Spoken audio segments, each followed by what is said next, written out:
ইফতারে বেলের শরবত কতটা উপকারী? ঠান্ডা সুগন্ধি আর চমৎকার স্বাদের কারণে ইফতারে অনেকের টেবিলেই থাকে বেলের শরবত। প্রশ্ন হলো, বেলের শরবত কি সত্যি শরীরের জন্য উপকারী, নাকি এটা কেবল স্বাদের ব্যাপার?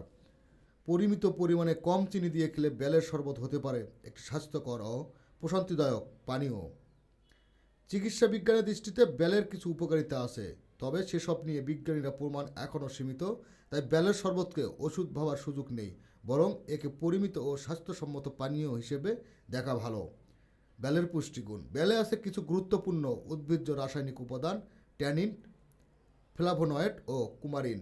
এসব উপাদান শরীরের ভেতরের প্রদাহ বা ফোলাভাব কমাতে সাহায্য করে, হজমে সহায়ক হতে পারে, রক্তে শর্করা মাত্রা কিছুটা কমাতে ভূমিকা রাখে। এ কারণে লগস চিকিৎসায় বেলকে ডায়রিয়া, কোষ্ঠকাঠিন্য, হাঁপানি, ডায়াবেটিস সহ নানা সমস্যায় ব্যবহার করা হয়। তবে গবেষকদের মতে এসব ক্ষেত্রে বেলের কার্যকারিতা নিয়ে এখনও পর্যন্ত শক্ত বৈজ্ঞানিক প্রমাণ নেই।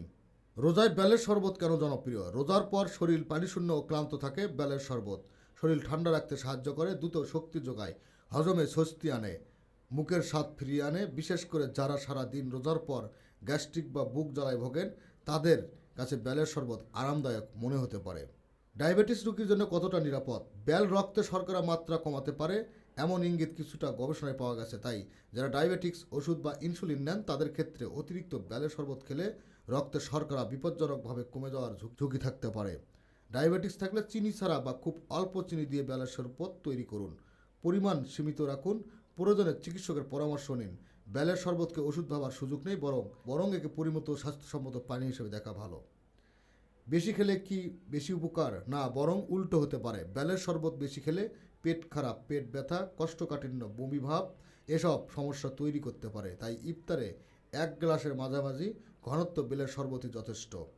বেলের শরবতে যারা সতর্ক থাকবেন: বেলের শরবত খাওয়ার আগে যারা সতর্ক জরুরি, ডায়াবেটিক্স রোগী, নিয়মিত একাধিক ওষুধ সেবন করেন এমন ব্যক্তি এবং অন্তঃসত্ত্বা ও স্তন্যদানকারী যাদের লিভারের সমস্যা আছে, কারণ বেল কিছু ওষুধের কার্যকারিতা বাড়াতে বা কমাতে পারে।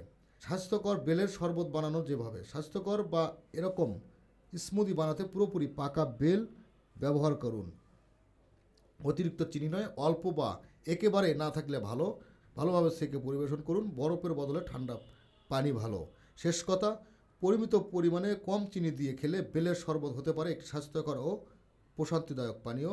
তবে একে কোনো রোগের চিকিৎসা হিসেবে না দেখে স্বাদ ও সতেজতার জন্য উপভোগ করাই সবচেয়ে বুদ্ধিমানের কাজ।